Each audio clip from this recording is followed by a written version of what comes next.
All right, this is our little tiny weld-on filler neck guy.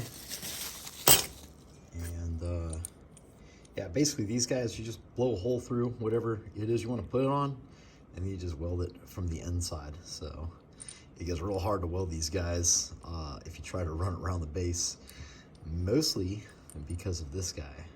What I'll generally do is I'll generally weld it on the inside, and then I'll just wrap a bead around, but not mess with this front part. That way it's nice and sturdy in place.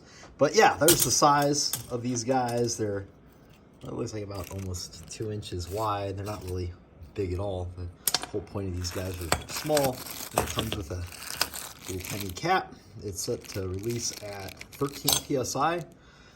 So these guys are good for like little overflow tanks, or if you're just building your own radiator or anything like that. So these are the weld-on radiator fill necks.